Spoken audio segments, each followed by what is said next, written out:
capsule d'aujourd'hui tentera de répondre à la question « Quelles sont les meilleures stratégies pour travailler le décodage ?» Malgré les nombreux débats qui animent encore notamment les pays anglophones sur l'enseignement de la lecture, un fort consensus émerge des dernières décennies de recherche scientifique sur les stratégies les plus efficaces à adopter. Les chercheurs du domaine rappellent d'ailleurs fréquemment que l'enseignement de la lecture n'est pas une question philosophique ou politique, d'opinion ou de point de vue, mais bien une question scientifique. Différentes stratégies ont été étudiées par la recherche et les plus efficaces sont de plus en plus connues des milieux scolaires et des professionnels.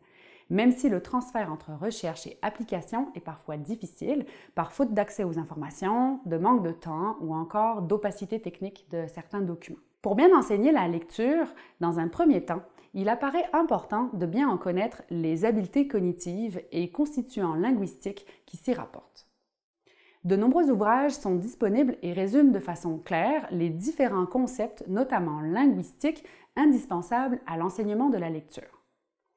Maîtriser les correspondances graphèmes-phonèmes de la langue enseignée, connaître les différences existantes entre des concepts comme lettres, graphèmes, phonèmes, morphèmes, mots réguliers, irréguliers, sensibilité phonologique, conscience phonémique, etc. sont autant de connaissances qui permettent de s'approprier au mieux les concepts fondamentaux de la lecture et de l'orthographe. J'ai pour ma part notamment beaucoup apprécié la lecture de quelques livres et chapitres en français et en anglais dont les liens seront accessibles en description de cette capsule. Auprès des élèves, en situation de classe comme en intervention individuelle, les stratégies les plus efficaces d'enseignement de la lecture impliquent l'explicitation du principe alphabétique, l'apprentissage du nom, du son et de la forme des lettres, l'entraînement explicite et systématique de la segmentation et de la fusion phonémique, l'enseignement des correspondances graphème-phonème du français selon une gradation logique, en commençant par les plus fréquentes et les plus transparentes, le contrôle des mots travaillés et des supports pédagogiques présentés, et enfin, le soutien à la lecture autonome en situation de classe, d'intervention individuelle et à la maison. Chacun de ces aspects sera présenté indépendamment. Le français est une langue alphabétique, c'est-à-dire qui s'appuie sur un alphabet pour transcrire les sons de la parole. À l'origine de l'invention de l'écriture réside le désir des humains de transcrire par des symboles visuels les sons de la parole afin de transmettre des informations de façon plus fiable qu'à l'oral et de les maintenir dans le temps. Des études ont montré qu'expliciter ce principe qui relie phonème et graphème en français permet aux enfants de mieux appréhender l'entrée dans l'écrit.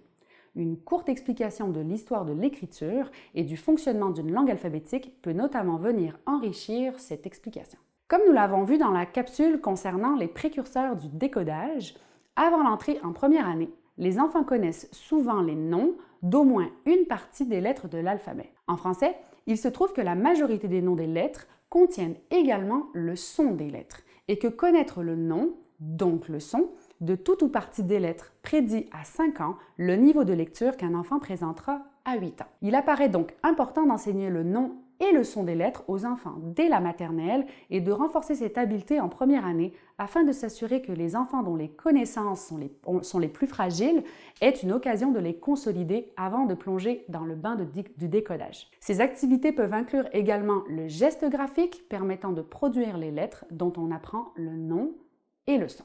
Parmi les objectifs d'enseignement qui ont été systématiquement rapportés par la recherche comme indispensables à l'émergence de l'écrit, figurent la segmentation et la fusion phonémique. En effet, en enseignant à un enfant à découper des mots en sons comme chapeau, ch, a, p, o, on lui permet de distinguer les différents constituants phonémiques des mots, alors même qu'ils ne sont pas naturellement perceptibles dans le flot de la parole. Alors que la sensibilité aux rimes et aux syllabes se développe implicitement dans l'enfance, la capacité à segmenter les phonèmes ne s'acquiert qu'en réponse à un enseignement explicite. Il a été démontré à de nombreuses reprises que la segmentation phonémique constituait l'habileté pivot de l'apprentissage de la lecture et ne devrait de fait jamais être négligée en situation de classe comme d'intervention individuelle.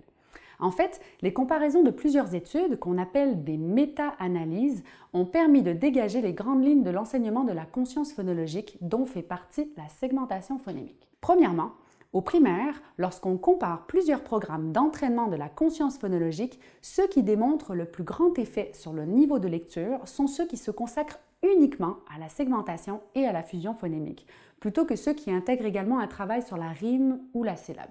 C'est comme si, en alternant entre plusieurs activités de rime, de phonème, de syllabes, la clé de voûte de l'écrit, qui est le phonème, se perdait et recevait mathématiquement une attention plus diluée. Deuxièmement, ces études de grande ampleur ont montré que cet entraînement doit être proposé à un fort dosage, c'est-à-dire souvent, pour que des effets soient constatés. Des séances d'entraînement d'aussi peu que 10 minutes plusieurs fois par semaine montrent déjà des progrès, ce qui est très encourageant. Cependant, ces études nous rappellent que si on veut espérer un bon impact du travail de la segmentation et de la fusion phonémique sur les habiletés de lecture et d'orthographe, un temps cumulé ou dosage de 5 à 18 heures est nécessaire, avec un point magique qui semble se situer à 12 heures d'entraînement cumulé. Troisièmement, il a été également montré que le travail sur la segmentation et la fusion phonémique était plus efficace lorsque proposé en petits groupes, et donc a fortiori en situation individuelle qu'en groupe classe. Enfin, puisque le français est une langue alphabétique et qu'il est primordial que les enfants comprennent et appliquent le principe alphabétique, les études rapportent qu'il est important de faire un lien explicite entre les activités de segmentation et de fusion phonémique avec des mots écrits. On ne découpe pas les mots pour simplement les découper, nous rappelle la recherche, mais bien pour les écrire. Une façon de procéder pourrait être, par exemple, de sélectionner des mots réguliers, comme le mot savon, et d'amener les enfants à le segmenter en phonèmes, s, a, v, on, pour ensuite associer à chaque phonème le graphème correspondant en écrivant le mot s égale s, a égale a, v égale v et on égale on. Pour ce qui est des correspondances graphème-phonème, il est suggéré par la recherche de les enseigner de façon explicite et hiérarchisée, c'est-à-dire en respectant un ordre qui favorise son apprentissage pour les enfants. Cet aspect a été développé dans la capsule répondant à la question « Quelle devrait être la progression dans l'enseignement des correspondances graphème-phonème ?» En lien avec la question de la progression d'enseignement des correspondances graphème-phonème, il est également suggéré de bien sélectionner les mots, phrases et textes qui servent de support à l'enseignement du décodage. Ainsi, en début d'apprentissage, les enfants doivent pouvoir apprendre à appliquer les correspondances graphème-phonème enseignées et à lire et écrire des mots en appui sur celles-ci. Cela demande nécessairement à l'enseignant, à l'orthopédagogue ou à l'orthophoniste de bien sélectionner les supports de travail.